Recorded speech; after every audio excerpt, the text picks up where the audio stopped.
And good morning, everyone. Are y'all ready for a good show? Today's going to be a good show. Maybe a little overwhelming with all the information that we're putting out there, but it's all good information. I kind of helped Vickie make notes and whatnot so that she'd know kind of what we're going to cover. But so today we have our guest, first national title. We've got Miss Vickie and Miss Amber. Amber's the first face you see when you walk in the front door. So she's no stranger to the public here. And I am going to, there we go. So there's Miss Vickie and Miss Amber. Good morning, ladies. Good morning. Are y'all ready? No. But good morning to you. Well, thank you. And thank you for having us. Absolutely. This is what y'all do, and I know I've told y'all this multiple times. There's not enough money in the world for me to step into y'all's shoes and do what I thought we put up with a lot of crap. No. Y'all are the ones that are in the gutters digging, trying to find that stuff and bring it to light. And they don't want to hear it. Yeah. They think I'm in their business. So, my first question I'm going to start off with, Vickie. How long have you been in the title business? 20 years. And how long have you been in this location? 20 years. Holy moly. I was thinking a couple of nights ago, and I was like, I know Vickie's been there a while, and she's been there through a couple of names, different names, but I knew that it was, we're being told your mic's not close enough to hear you. Yeah. I knew you had been in it for a while and had been at this location, but I did not realize that it was 20 years.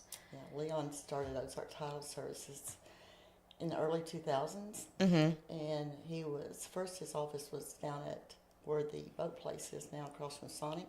He was in there with Sharon Vida and Al Vida. Oh, where Kevin is. Mm-hmm. I gotcha. Okay. He had a separate office, and he ran his law office out of there. Then he was in the little strip center next door. I'm not sure what the name is, but he had a law office over there, and that's when he really started doing title work. There across from the Mexican restaurant, the little one. Yeah, where Cynthia is, Keller. No, where where Jeannie Winston is. Okay, yeah, the strip. one across from the Mexican restaurant. Yes. And everyone knew Leon Nicholson, him and Nancy. He's amazing. So he got me started.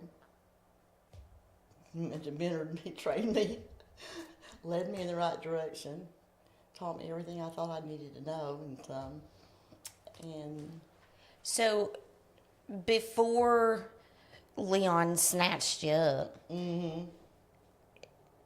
is title work what you did, or? I had no idea. I walked in and I told him I had no clue what I'm doing. So it sounds like you kind of had the same story that I had. It takes that one person to just come in and snatch you up. I told him And good old Butch Donham snatched me up. And look at us now. Look at you now. He trained you well, didn't he? Mm-hmm. I owe a tremendous amount to Butch. Yes, He's amazing. It's all about who you're around and what you can learn, and you have to watch and learn just like Amber did. She didn't think that she I remember when she started, I was like, "Ooh, she crazy. She real crazy." She sat there and kept saying, "I can't do this. I'll never be able to do this." That would be me. Yeah. That would be me. Because, I mean, even just because, knowing what Vickie does and knowing what the other two ladies, we'll get to them in a minute.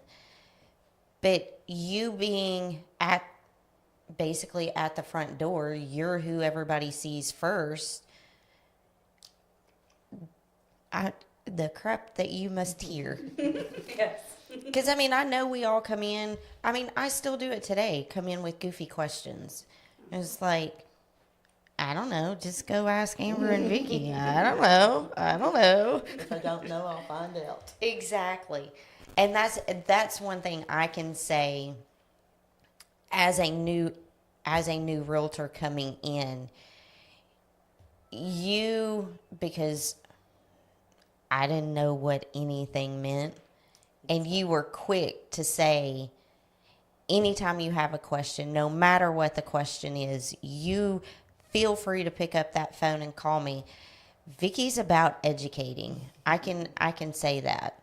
She's like the rest of us. We all like to talk, but Vickie knows her crap. And if she doesn't, she's got a good team that does. So tell us who all is in your office. Well, Amber is my executive assistant. And then we have Ermedine Towery, which almost everyone knows Ermedine. She grew up here. She's been in the business as well as Donna for 40 years, researching Cleveland County. And that woman knows They both everything. do. They can tell you anything about. You know, they were here before the lake was here. They knew everything. They watched the lake be filled up, and their families are here. And so, both of them started right after high school, doing title work, learning the system, getting licensed, and going through that. That's wild. And normally I can walk in and say, "Hey, Ermedine or Donna, whichever's nearby, I've got some property over here on Lake Point."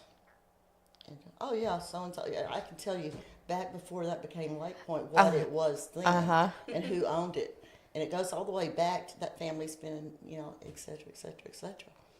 And so. And Miss Donna's good about Same explaining and educating, because I know there's been multiple times I've went into her office and I'm like, Miss Donna, I still don't understand what's going on, and she will break it down for me.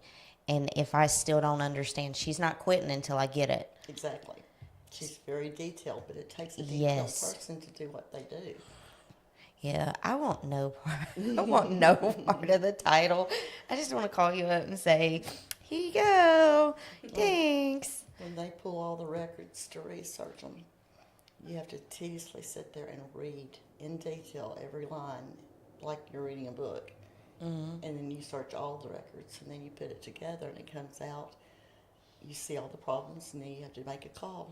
What are we going to do about it? How are we going to fix it? And she explains in detail on the title commitment what it is that needs to be fixed, and we can't close until it is, because we can't give their title. Right. And I don't know how they do it. It's all reading and all typing, and every time they get interrupted, it starts all over again. I know, and that's why I try to make them to my last resort, because they don't mind at all. No, and I know they don't, but I know how detailed their searches are, and I don't want to be the cause of them having to start over or something. But it's when we get that title commitment and it's got 3 pages of stuff that's got to be cleared up. Exactly. Okay, how do I help? What do I need to do? Tell me, so. You can be the one that calls the customer and tells them, No thanks. I see that you've got 15 liens against you. So with that being said, leading up, explain the importance of using a title company strictly for their title search. What does that title search entail? Well, it starts at the beginning. And we can go back to land patent. Our records in our title plant goes back to the 1700s. And sometimes you feel like you're going to go all the way back to 1700s to straighten something out. And sometimes you can't, because the people have died. You can't correct anything that's ever been recorded at all in the courthouse. It will stay there and stay valid until the end of time, unless you prepare a document for whatever, to fix something, to clear something, just like a release on a mortgage. We pay off your mortgage until the bank sends back a release and records it. also that you still owe the mortgage company that much money. So there's a lot of different areas that we search, and for different reasons. We search all the circuit and county clerks records. We search the bankruptcies, both Eastern and Western. We search tax records. We search OFAC, which is Foreign Affairs. Let's see. What am I missing? Amber? And Amber, you still go to the courthouse at times. Not anymore. Not anymore, but you used to I go used to, for one day a gaps, week, yeah. 1 day a week. For gap searches, but Yeah. now that's been. Yeah, now we have updates in our computer daily. Sometimes Gotcha. if it's over the weekend or a holiday, sometimes we're maybe 2 to 3 days away. But we constantly are updating the computers. And so the day and time of, I'm giving you this acre of land, and Vickie, you're gonna have to get closer. Well, I turned my head. That's probably why. Yeah, happened. just bring it to you. There you go. Yay. But I'm giving you this land. I don't draw up any paperwork. It's just a handshake. It's yours. Whatever. Those days are gone. Yes. When you do your own They should thing, be. they should be. We still have people that do it. I mean, and would you say you see most of it within like family? Mm-hmm. But still, and yet, if it's not legal documents, you have to have a paper trail. Gotta have a To paper make trail. it legit, to make it legal, you have to have, is the only way I know to explain it. You've got to have a paper trail. People think that they can prepare their own deeds. Take them to Please court. don't. Please do not Google a deed and use it. Exactly. Been there, done that one. Deeds have to be in a certain format to be acceptable. And if you prepare it yourself and you don't do a title search, oh, this land's been in my family for 40 years. I know it's fine. Do you know that maybe Grandma had a doctor's appointment that ended up in the hospital and she has a hospital bill that never got paid? That's a claim on your property. When you sign that deed over to that new person, all liens, follows. everything follows. And Yeah. It doesn't follow the person, it follows the land. the land, anything that's attached to the land, because that was the previous owner's assets. And so you're going to have to go back to the assets and get it, or you can't close. You can't leave something hanging. When someone brings in a trust and they want to close on a trust, we need to see the trust papers, because the reason is And it's not because you want to see it just to be nosy. exactly It's if there again, you've got to make sure that the trust was set up correctly. And then you have to know what was specifically put in that trust, who has control over that trust, who's been deeded what in that trust. Yeah, and it's a property owned by the trust. Yes. You can't just go and say, okay, go to the attorney, prepare me a trust, put my property in it. Well, most of the attorneys will put it in your trust documents, but they fail to change your title over at the courthouse. Your deed needs to go from you as an individual to now you're the trustee of the trust. And how many trustees is there? Is one or more? Or does it take two to sign? Can either sign on their own? Who's the successor trustees? If something happens, now who are the trustees that can sign and make your decisions on your property? We need to know all that stuff, and we need to know. So I just got a question. That's okay. We need to know who you are and how your trust reads to make sure someone else, a long-lost cousin that says, Grandpa gave me this house back before he died, it was always meant to be mine, so I'm the trustee's executor. Right. Show me in paper. I want to see in paper. Everything what it leads says. back to a paper. Sometimes in the trust will say, each one of my sons gets a third of the property.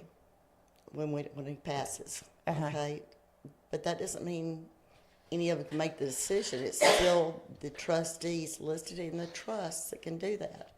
It's the more we know, the more we can make sure that there's no fraud. No one's trying to steal your identity. No one's trying to get And it. it's going by the wishes of the The trust trust. holder. And another thing with while I'm thinking about it is wills. People make out wills. A will has to be probated. Occasionally it doesn't, but most of the time when people do them, they don't know what they're doing. They write it out. They try to take care of it, and it still has to go through probate to settle all the affairs. But if it's a trust, it does typically, we'll use the word typically, does not have to go through probate. No.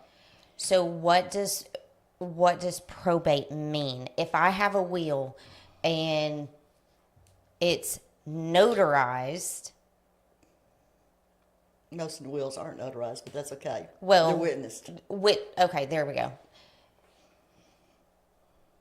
Why is that any different from the trust if I pass away and I only have a will, not a trust?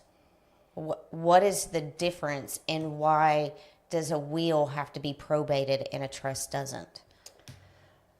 I know that's a loaded To question. make sure all of your wishes have been taken care of and all your debts have been paid. Once it goes into probate, it's run into the local newspaper like 3 times. For Also, who's going to authorize yeah, who's going to signing exactly? if you're On the gone? will? Like an executor. Yeah. Okay. Yeah, because that's not listed or named in a will. It's just I want this person to get this. I want this person to get this. Da da da da da. I actually was it a deed? No, it was a contract.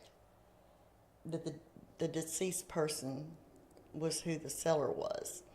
It says I so and so that's passed away.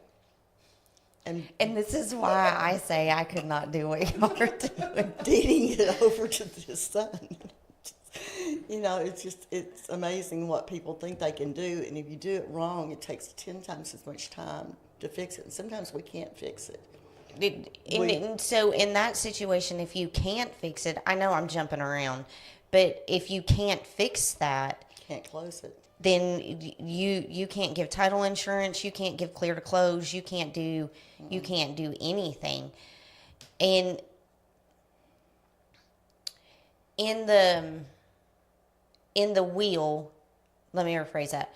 In the probate, even though there's a will and there's property in there, and you do the newspaper, you make the announcements. Putting everyone on notice that if you've got a claim, come forward. Right.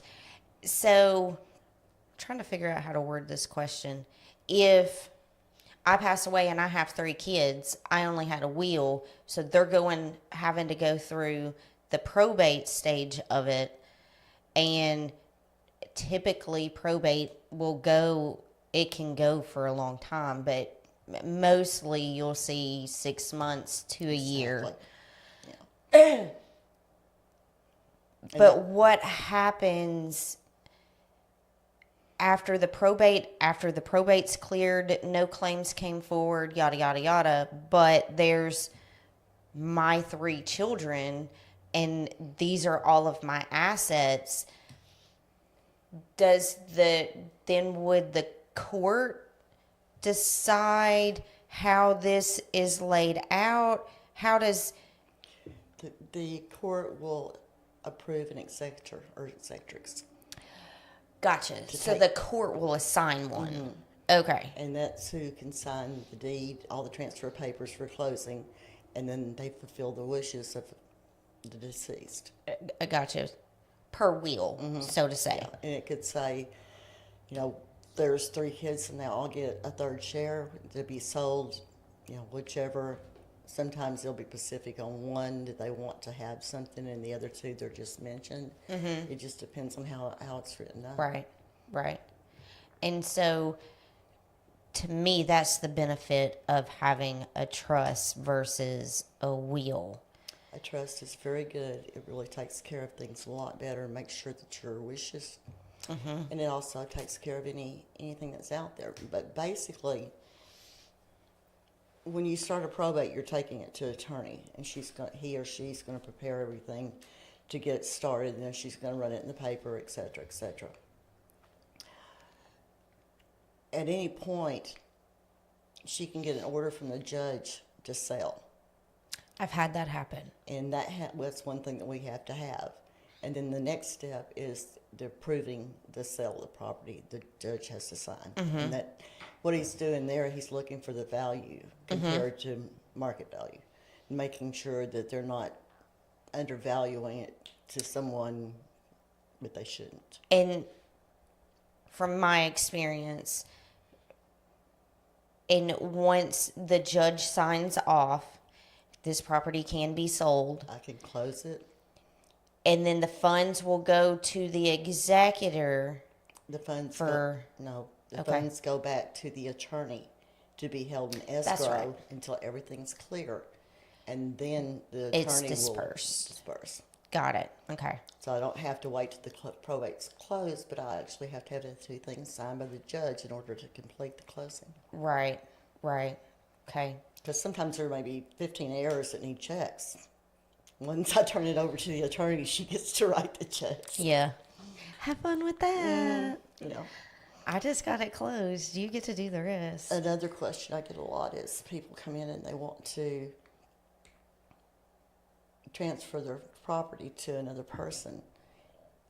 Any deed in the state of Arkansas, if you have a spouse, the spouse is going to have to sign the deed to transfer it. And people will come in and say, well, Grandpa gave me this land 40 years ago, and it's been mine, it's been in our family, he has no right to it. In the state of Arkansas. The state of Arkansas, the spouse always has to sign to give up their right to the property. And so that's one of the biggest things I see with people trying to do things between their families. Yes. And then, I mean, we've also had it where you've got one spouse. I don't recommend this at all, but one spouse being kind of sneaky and, Exactly. I'm selling this piece of property. It's only in my name, yada, yada, yada. My spouse doesn't have to know. They don't have to sign anything. That's not correct. That's not correct. Yeah. In the state of Arkansas, if you are married, that spouse, whether you want them to be or not, is involved. And you should point out if people do buy a house and they have it just in their name only, and they don't include their spouse, if they pass away, that Has to go to probate. Yep. The wife is left out totally. or the husband. Or the husband. I've heard of that happening twice, Yes. at least twice. Yeah. And that's the sucky part. Yeah. Yeah, I mean, and that's why, there again, having a realtor that works closely with a title company, they're going to be able to guide you and lead you in that direction. And so I've actually had this conversation with a family member. I only want it in my name. Okay, that's fine. You've got so many kids, and if something happens to you, look, this is what you're going to be putting your significant other through, so if y'all are buying it together and y'all are going to be living in it together, then you kind of both need to be there. When the deed's recorded, you have to go, and the only way you can fix it is to record another deed to change what's in there. So again, it's one of those things, is once it's recorded, it's a record. The only way you can change it is with another document. A lot of people will say, well, we'll do it later.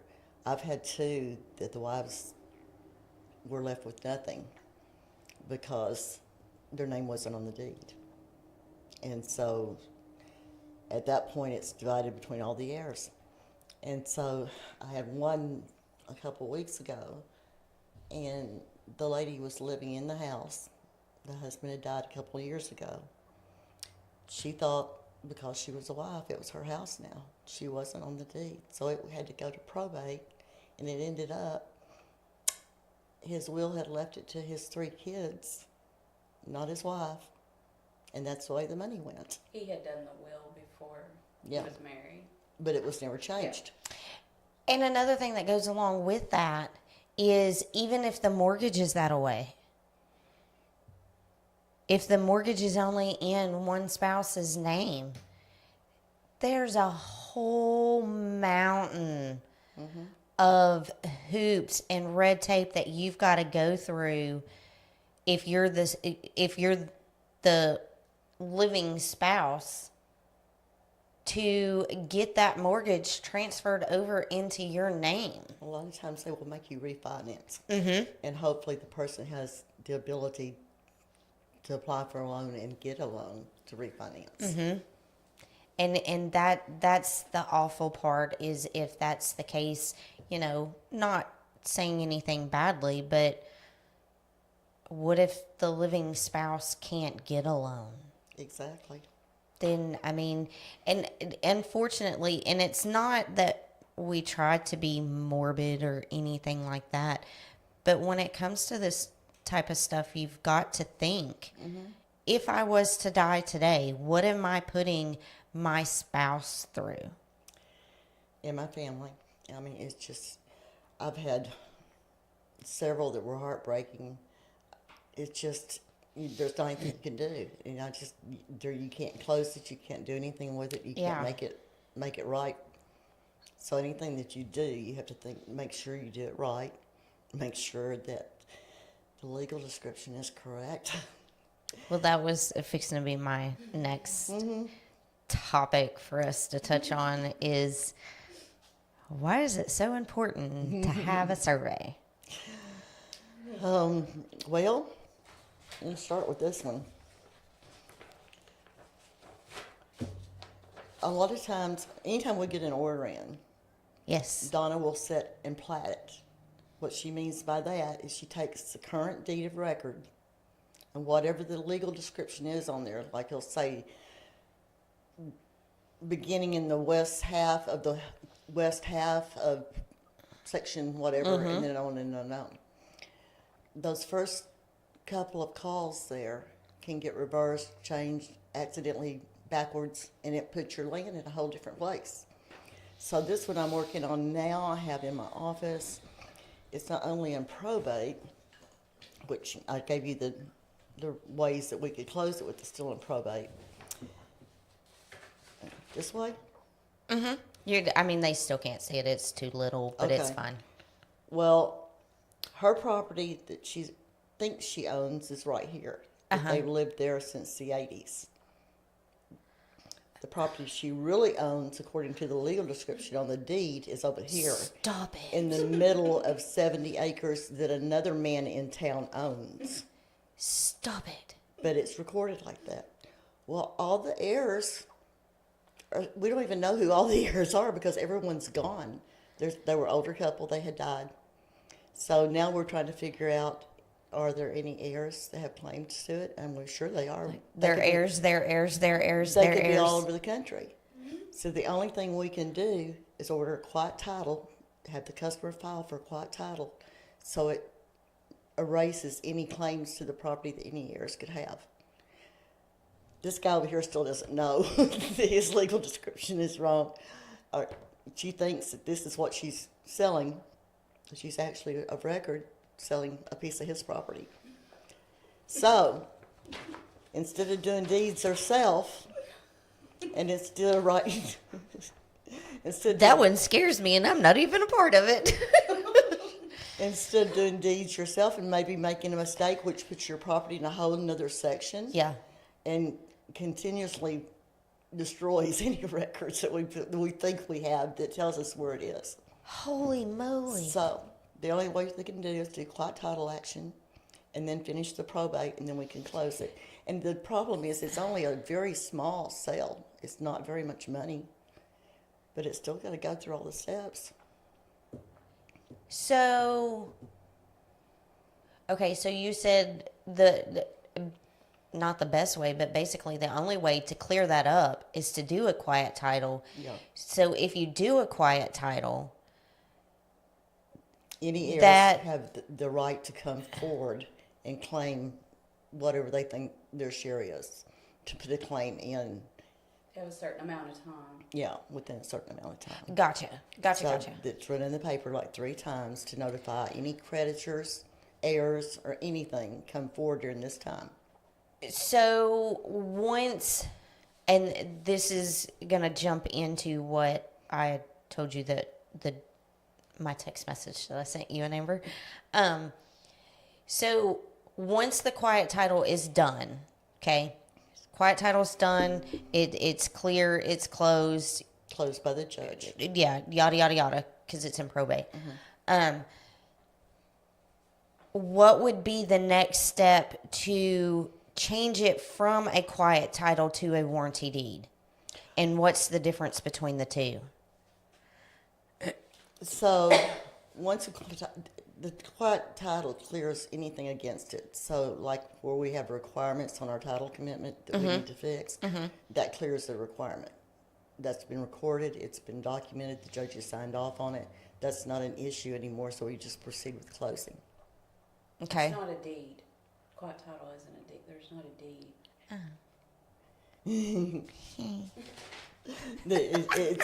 It's a warranty deed. Yeah. I was Good trying to catch. just, no kidding, because I was like, no, that's not what I said. It's what I said. Yeah. Good job, Amber. Sorry. No, thank you. Good catch. Quit claim deed is what I was thinking Yeah, about. I know. Okay, because I was like, wait a minute, I did not just pull that out of thin air. Go ahead, tell her what quick claim deed is. So, okay, now it all makes sense. You're doing a quiet title To clear a to requirement. clear the requirements and all of that.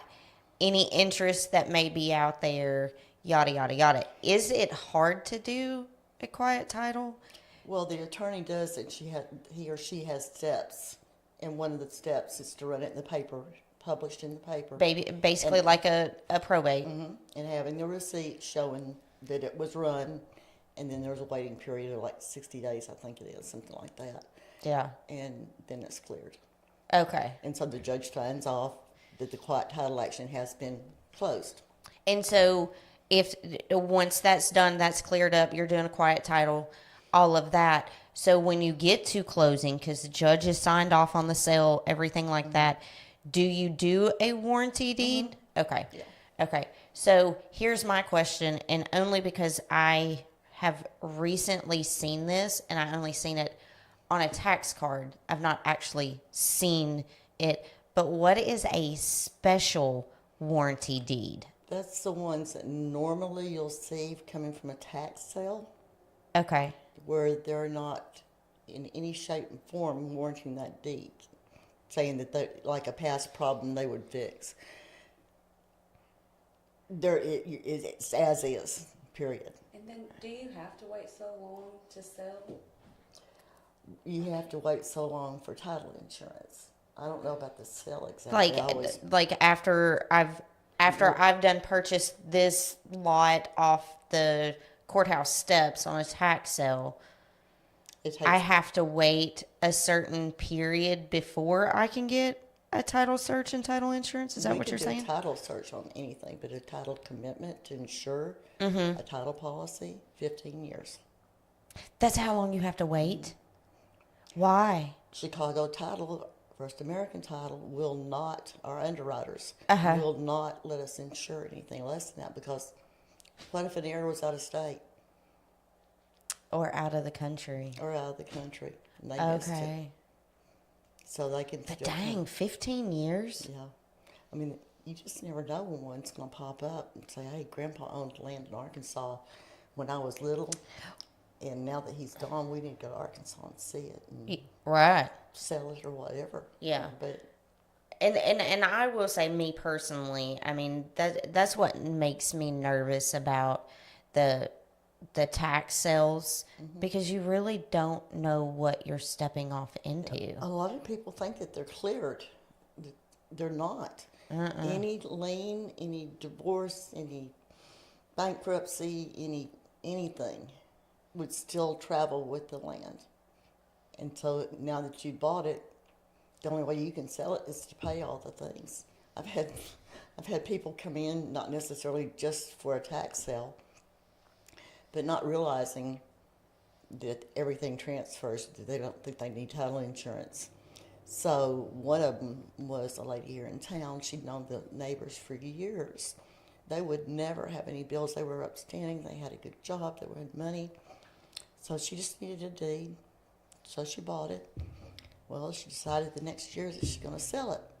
And we did the title search exam, and he owed a finance company about $10,000. Her land wasn't going to be sold for much more than that, but that's the only way we could close it. You got to pay off the lien. I said, you can call him if you can reach him, if you stay in contact, see if he's willing to pay it. Of course, he probably knows it's out there, and he didn't pay it in the first place. So odds are he's not going to pay it. He was going through a divorce at the time, so it didn't really matter. He wasn't really interested. It was probably one of those he says, she says. That was her bill. Whoever it's against the property, and it goes with the property until it gets cleared. And you can wait 15 years and go back, and that lien's still going to be there unless somebody releases it. Yeah. And so with that being said, that is why it is so important to have a title search done. A quitclaim deed normally, it depends on how they're written. Normally a quitclaim deed is just saying for the time that person owned the property, that he's telling you that it's taken care of and it's clear. There's no issues on it. Warranty deed covers anything that comes back on the seller to the buyer that they're responsible for, which I don't know how easy it is to hold them responsible for something, but that's why you get title insurance. I mean, the things it is to protect you. We can go, we do Eastern and Western bankruptcy court. We go in there, and if you file bankruptcy, it's going to show up. If it's in bankruptcy, there's no way you can sell it unless you get the trustee of the bankruptcy to release it. And sometimes they want the money applied back to them, and sometimes they'll let you have it if you're planning on buying something else. Another mistake people make is they buy land and they're going to build on it. So they go out there and they cut all the trees down. They pour a foundation or a footing, and then they go to the bank to try to get their loan for construction. No, don't touch the land before you apply for a loan. Yeah. You can't do that because that could put a cloud on the title. And we can't close it unless we get that cloud removed, and there's not much way to do that except beg the underwriters to please, and then he's going to want to know financial statements and all kinds of things before he's going to make a decision. So don't pour a footing, don't do anything, don't hire anybody to do anything on that land until after you've got your loan approved and you're all set. Right. Don't start on it. No, don't touch anything. I had a guy several years ago, a young guy, I think it was like 22 or 23, and Grandpa had left him his land. And Grandpa originally had 120 acres. And as he had kids, he'd give one child the right-hand corner in the back, and the other one the left-hand corner, and the other one in the front. And nothing was surveyed. Nothing was surveyed. This is yours, and this is yours. Barn defense, etc., etc. Some of them ended up on the legal description. If you plat them out, like I showed you, you draw it all out, they were overlapping. Well, you got to get that fixed. You can't have two people owning the same piece of land. So they had all passed. The family's been there for 100 years. They've always lived there. And started giving things away, and Grandpa gave some away, and then the dad gave it his son some, and it was just a mess. Those people that was given the property, they can sign off to correct an overlap, to correct a legal description with the new survey. The problem is they did it so much the people that we needed to have affidavits from or releases from have all passed. I couldn't do anything for him, and he was going to the bank to get a loan for a house. He was going to build his dream home. Here he is, just starting out, and he can't close it because it was just people doing deeds that didn't need to be doing deeds, and making mistakes that couldn't be fixed. So what do you do when, because I have seen this, where you have a deed and for the legal description, it just simply says lot 25 in Code Blue subdivision in Cleburne County, Arkansas. That's it. That's it. As long as it's a platted subdivision, It's okay. it's okay. Because Okay. the plat in the originally when it was laid out and they did the plat, Uh-huh. there's a full legal of that, probably going back to the 120 acres or 40 acres, that section. Gotcha. Okay. And so you know where it is by that. But And that no, is- there's not a subdivision called Code Blue. I just used that as an example. there's some odd named ones out there. There for he sure. is, but I didn't want somebody commenting saying, there's no, yes, I know. I was just using it as an example. And that is why us realtors, we strongly suggest having surveys done, because you do have those situations where great granddad had 120 acres and he just went out there, this side's yours, this, and that's how that land continued to be passed down. Well, then when 3 heirs down, I'm never going up there. I don't want that property. I'm just going to sell it. Well, that's where the issue will come into play. Yeah. And Or when the property line goes through the house. Exactly.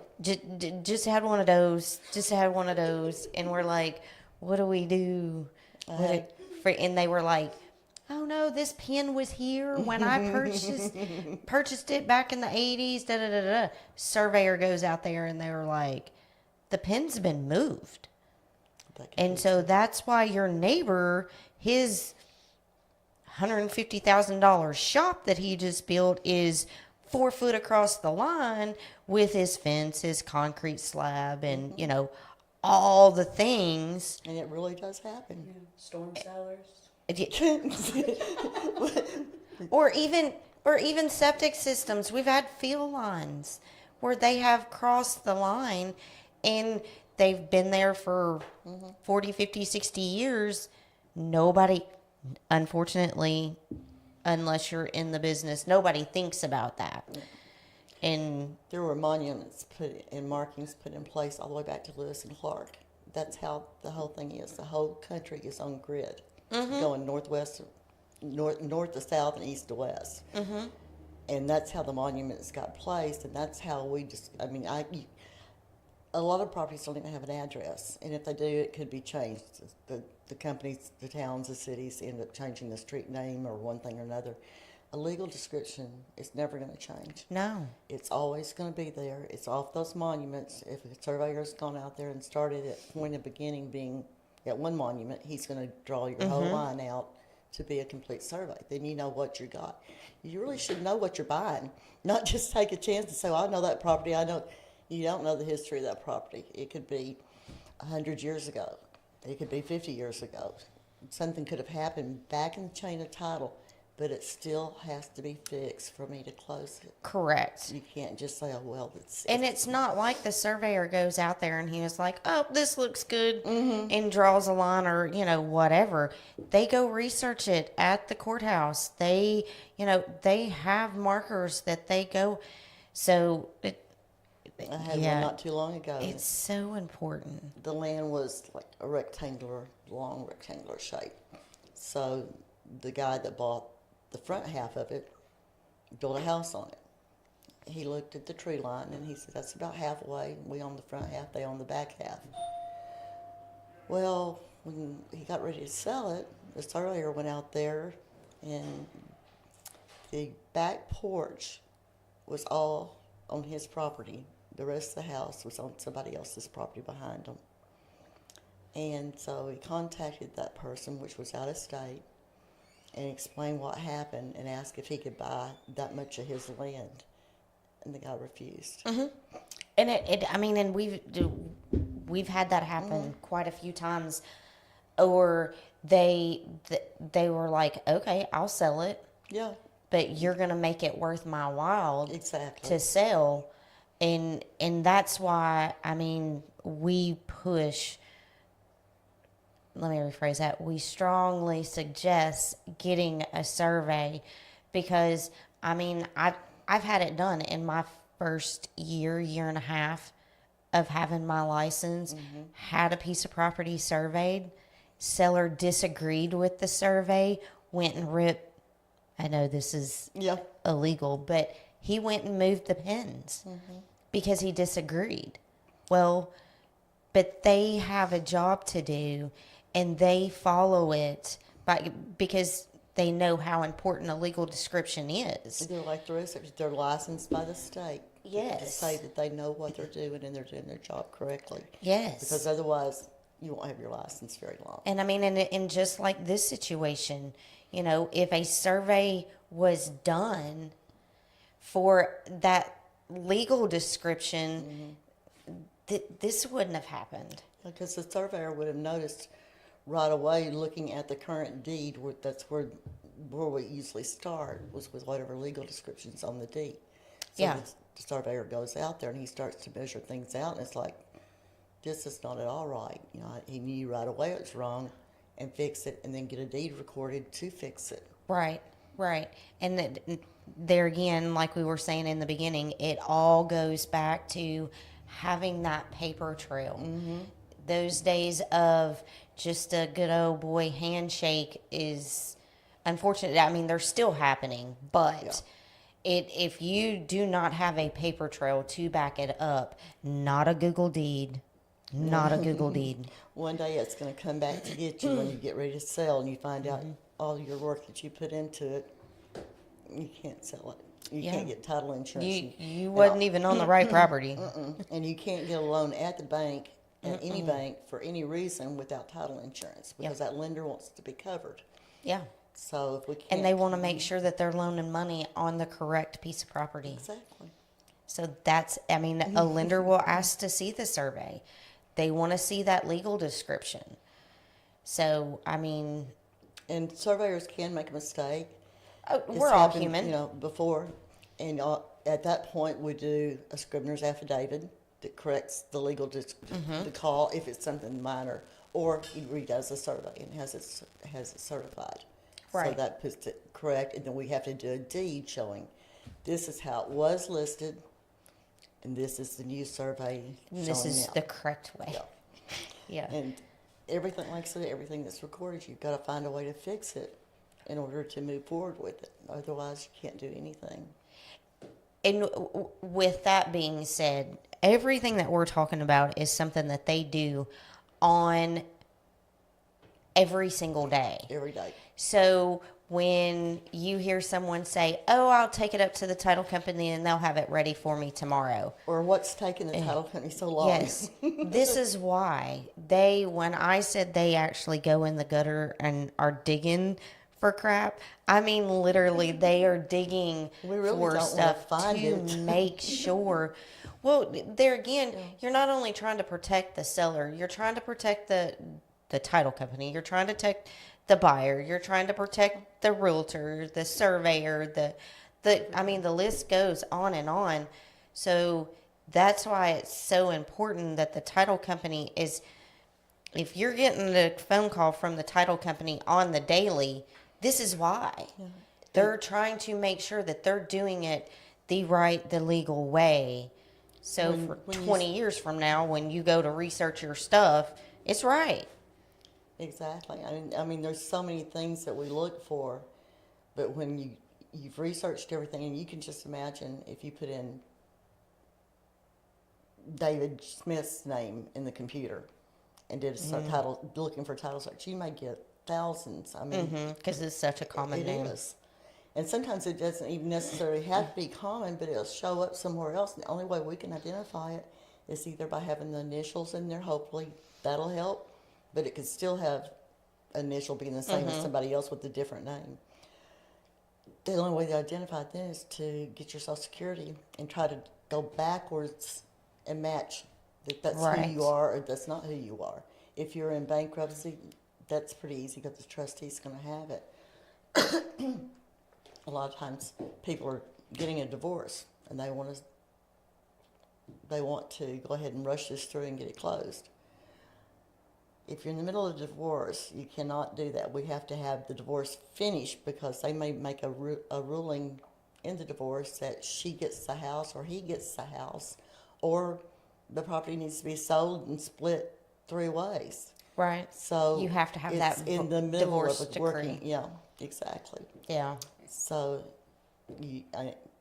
there's just on and on and on so And many you don't different. want to buy a house while you're getting a divorce either. No, Your that's spouse will have an interest. because your spouse. Because you will- were still yes. legally married until the judge says And- divorce is final. A lot of times people walk in and they want a deed to transfer the property over to the husband or the wife because they're getting a divorce. I just want my name off of it. Yeah. I don't want any interest in it. You Sign me can't. off. You can't. You're still the wife until the divorce is over, or the Yeah. husband until the divorce is over. You can't do a quick claim deed to each other. And people do it all the time and record it at the courthouse. It doesn't Just work. because you recorded it at the courthouse does not make it legit. No. It has to be in proper format. It has to be done properly, and then you've got to make sure you have the correct. And almost everything has to be notarized. Right. They come in with something already signed. I want you to notarize this. I got my driver's license.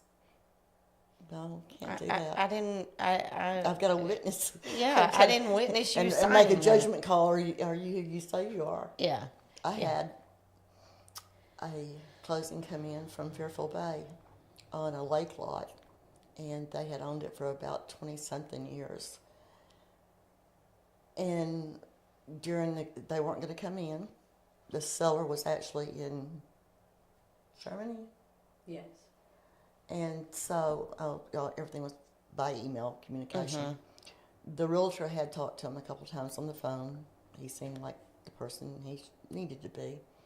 He sent me his driver's license and his passport with his picture and everything matched. The address matched over there. The pictures were taken at different times. He has different shirts on. So everything looks very legit. We have a program set up called Close and Lock. And on something like that, I need him to either let a notary come to his house, which he didn't want to do. He said that's unreal to have something like that over here because, I don't know what they do in Germany. So I said, well, okay, I need you to get your cell phone, hold your identification in your hands, and take a picture of yourself, from the front, from the side, with those in your hand. He gave me every excuse in the world. He said, over there where they don't have phones with cameras. Over there they don't have service. Over there they don't have, he's only got a flip phone. He's only got, So, okay, do you have a husband, wife, child, banker, lawyer, anybody that can, oh, I wouldn't ask somebody to do that, something for me. He's like, that's just too embarrassing. That's who I am. You can just check. You know that the land's in my name, and the land's in your name, and that's who says you are, and they look 100% real. I can't close it. So after about 2 months, he finally gave up on me closing it, and then right after that, the realtor went over to take the sign off and put the sign up, whatever it was. He went out there for some reason. The neighbor next door came out there, and she goes, well, what are you doing? And she's talking to him about everything, and she says, he's not selling that property. He loves that property. One day, after they retire, they'll probably come back. But either way, I talk to him often. We've been friends for years. They haven't lived here in years. They used to live like a couple of houses down the opposite way. So she called him, told him what was going on and everything, and he was irate that we almost sold his property. It it wasn't going to close, but it looked like it could have closed if it had been somebody Right, else or we hadn't right. been watching doing due diligence.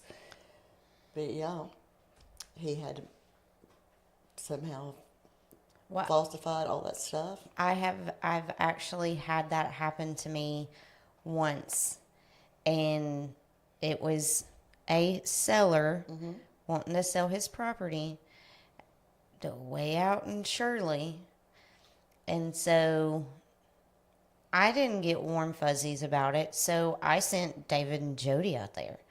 I was like, y'all go check out this land. Because there again, I pulled the tax card, I pulled the deed, yada, yada, yada. I asked him to send me his driver's license, all of that. They went out there, they looked at it, and they were like, dude, this is a nice piece of property. And I think it was like, I don't know, 10 to 20 acres. I don't remember.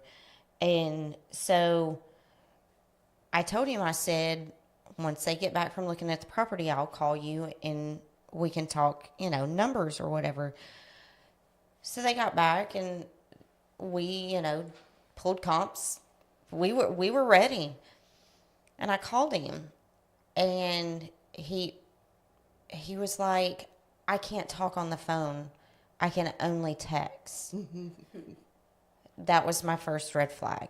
And I was like, okay, well then, I'll email some stuff over to you, the comps, all of this.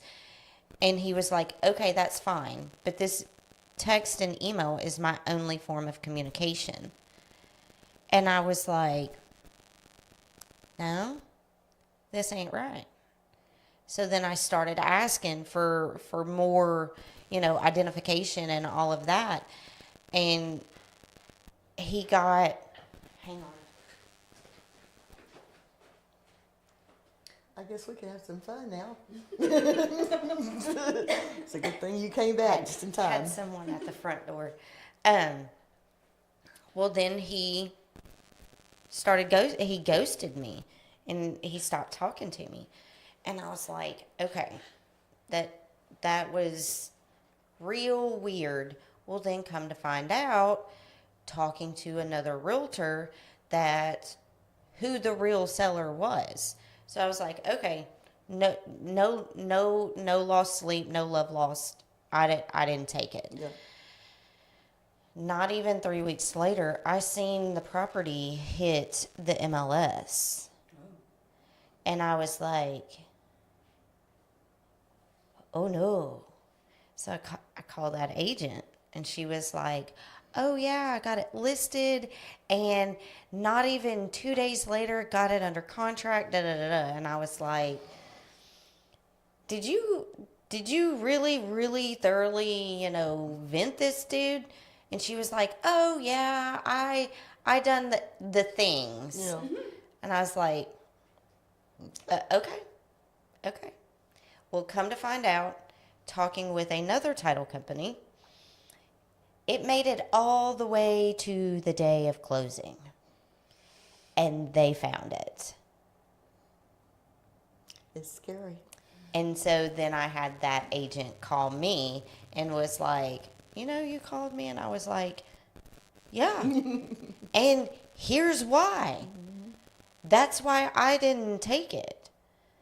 And she was like, I was like, so, and we're constantly right now getting emails from our board about fraud sellers. It used to be fraud buyers. Now it's both. And that is the scariest thing to me, is a fraud seller, because that's tough. Exactly. That's real tough. You think you own this property, and somebody, Yeah.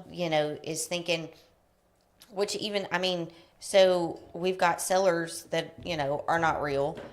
Well, I had got a phone call the other day on my new listing, the new construction that we're having an open house today. Had a lady call me. Thank God she called me. But there was a Facebook ad out there that house was for lease. Lease to own. And she was like, so she and I never met the lady, bless her soul. Had she not called me, I would have never known. And she was like, Mom's messaging him, right? They're going back and forth right now. I said, good. I said, tell him that your agent will be reaching out to him shortly to work out the details. Mm-hmm. He stopped because he knew it wasn't real. Yeah. Mm-hmm. But those are the things that before you start talking to somebody, drive the area. See if there's a sign in the yard. You know, because clearly if you would have drove down there, my signs are everywhere. Yeah. It's not for lease. It's for sale. There's a lot of it going on, and they can put anything out there and say, call me. Yep. And here's my references, which is a friend next door, their cousin. Yep. And do the same thing over and over and over. Yep. People fall for it. And I mean, and it's just them taking advantage of people in, you know, their situations or, you know, whatever.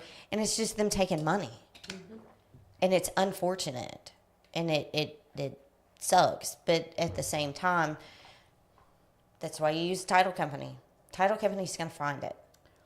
You know, there's things that happen. I mean, just like with the wire fraud. People look at me like, no, wire's the safest way you can do it. No, it's not. It's not. Because when it's gone, it's gone. And what they do is they hack into the wiring instructions and they change the information on there. A number. Anything. And it just takes one. Mm-hmm. Just takes one. So when it hits that account, it's a sweep account. You can't pull it back. What it means is the money hits one account and it automatically shoots over to another account. So it's untraceable. Mm-hmm. You can't get it back. I mean, I saw one title company that actually had to send the seller out of her own bank account $400,000 for the sale of his property, and the wire went out. She didn't verify carefully enough, and yeah, she did. Oh my! Ooh. Mm-mm. It was another title company not too far away, and it happened, and all of us went, okay, we don't like wires anymore. It's just... Well, and that's why and there again, another title company came to our board and talked, and I will say he done a good job scaring the bejesus out of us, because now if somebody mentions the word wire, don't talk to me. You need to call the title company and your bank. It's still, unless they come in person and show me, then it's still one of those things that can be changed, it can be altered. When I log in to send a wire electronically, I log into our bank and they do it from there. It still scares me because if they figured out one way to do it, they can find another way to do it.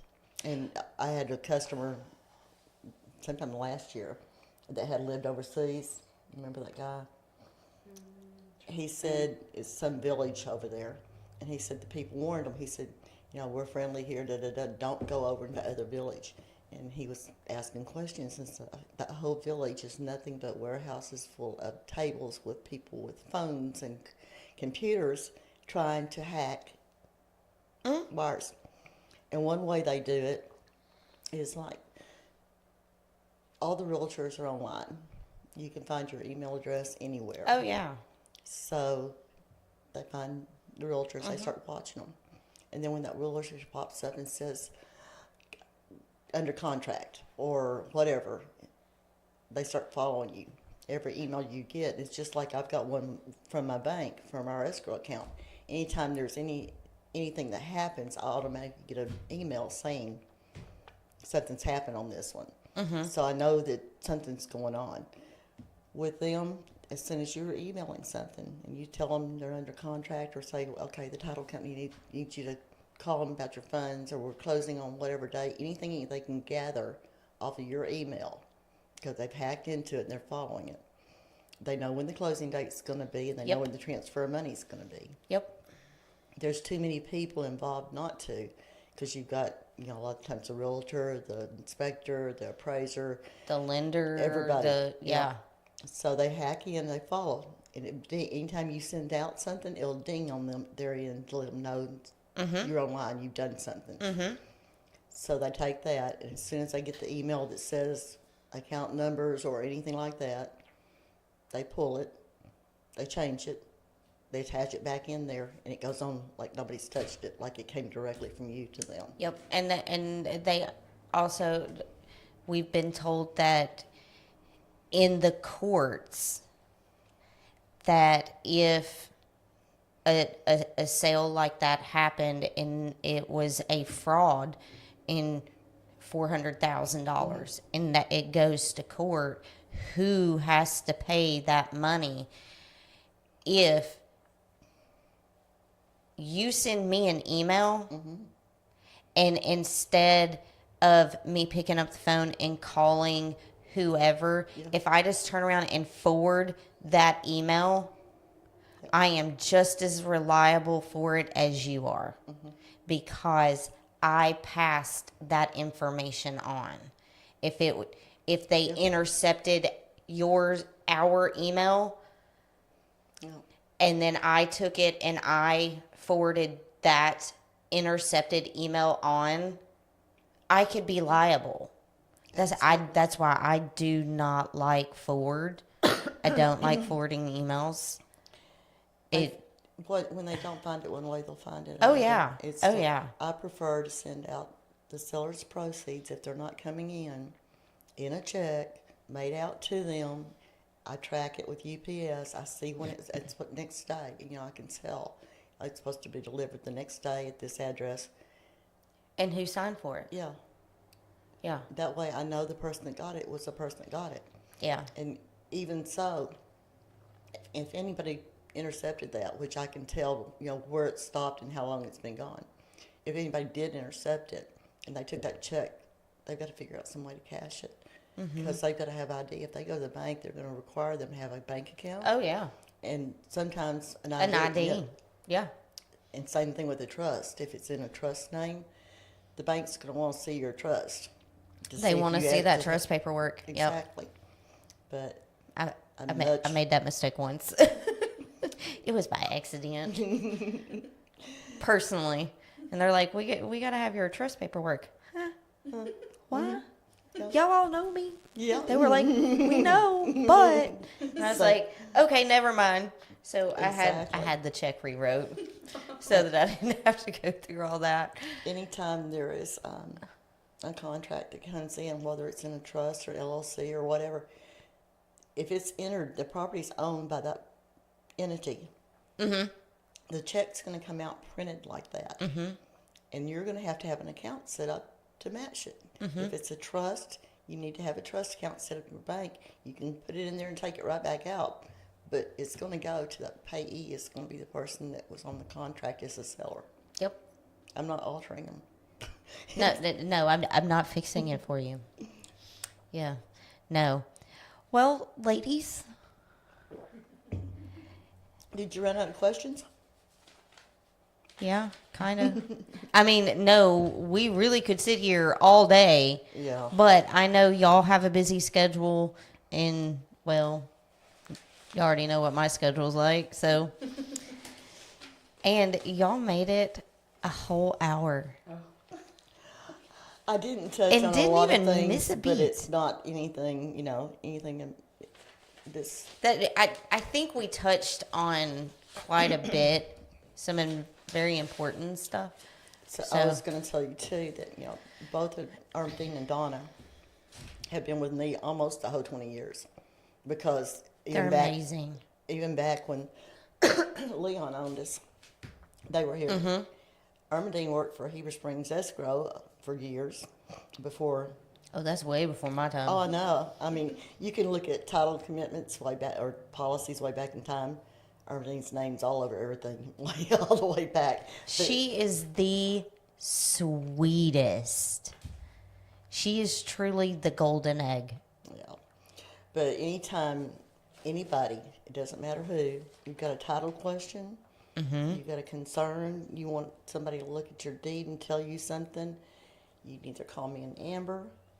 But if you want to sit down and talk to a licensed title agent that researches daily Cleveland County and Van Buren, all you gotta do is call and make an appointment, and you can sit down in the closing room and talk to them and figure out what the problem is, what to do to fix it, or And they do drawings. Yes. They do. I've got some. Which is wild. I've got some that are like 5 pieces of paper taped I've together. seen one that Miss Donna's Yeah, done that because- has been like 6 or 8 pieces of paper that she has drawn It out. shows all the people that own the property around it and everything, and if there's any overlaps, not that she doesn't trust the surveyors with Oh, or yeah. without.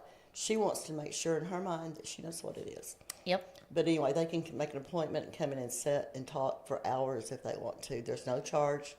It's just they'll explain it in detail, what's wrong, what might need to be fixed. They'll pull up something that's on the court records and show you that and tell you what has to be done to get to closing. Yeah. Like I said, I can say that your whole office, Greers, Ferry, and Heber, 'cause I love Kelly too. Y'all don't let it, oh, well, this is, just trust me, this is how it needs to be done. This is the way it is. No, y'all explain. I mean, you've even done it, Amber, to me. This is why we do it this way, or this is how we have to do it to make it go right. So, I mean, I know for myself, I'm appreciative for it. And that's why I kind of wanted y'all to come on the show, because people just, oh, it's a title company, they're just out there for my money. Well, no, it's actually very, very important work that they do, and it's worth that money. The title insurance is based on national rate. There's a calculator that you can go on and put in the sales price, and it's based off that sales price. And there's no changing it. That goes to the underwriter. Underwriter has control of that. It doesn't make any difference. How many times do All of we them. call y'all and say, "Hey, what's the closing Oh, or yeah. the title insurance on this amount?" Because it's based Absolutely. off the amount. Yeah. And my little cheat sheet that I got only goes up to a certain number. That's what I'm calling Amber. Like, hey, Amber, how much is this? Now it's easier just to look it up. But we had stacks of those things that went up, I think, in increments of like $50 or something like that. And it would have the title premium out to the Yeah, side. I think my little cheat sheet's like 10 years old. Yeah. And so now I just kind of like add $100 to $150 to every one of them. And I was like, look, I like to overquote on my closing costs. That way, at the at the closing table, when you're getting a little bigger check than what I told you should get, you're all smiles. you're loving me even more. Yes. So Exactly. I like overquoting. I'm very big on overquoting. And we're both dedicated as we can be. Tell them about the storm shelters. Listen, do you even know about that story, Yes. Amber? Oh my Lord. I was working a deal. I had both sides. And I had already submitted all my paperwork and everything over to the title company, and lo and behold, we come across an issue. It is storming tornadoes all around us. Vickie's in the storm cellar. I'm in the storm cellar. 20 miles away from each other. Yes. She's at home. I'm at home. Both of us in storm cellars, because literally there's tornadoes all around us. And we're working. We're working this deal. We're figuring it out. And so then, both sides find out that we're literally working this deal in the storm cellar, and they're like, why? That's just what we do. If we got a problem, we're going to work it out. Tornado or not, we're working it out. Well, the one night that it snowed and iced so bad, I stayed at the office a little bit too long, and it didn't look bad outside. Well, when you go up around Fairfield Bay, you're up to about the 1,300 square feet, or not square feet elevation, and I started up the one mountain and slid down. And I sat there and thought, okay, if it's that bad here, it's going to be a lot worse when I get up higher. So I turned around and came back to the office and sat in front of the office in my car thinking, okay, what do I do now? And she spent the night at the I office. went down to the dollar store to get me a pillow and a blanket. They even had air mattresses. So I went in my closing room with my laptop, locked the door, and went to sleep.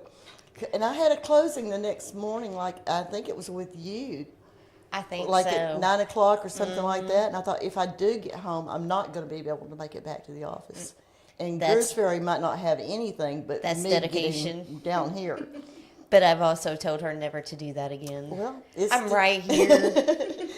it's still there. Don't do it alone. Well, Don't it do it was just- alone. I knew I couldn't make it back, and I would have not been able to do the closing for you. So, Yeah. you know, it's whatever it takes. We're willing to do anything and answer Well, any questions and help however we can.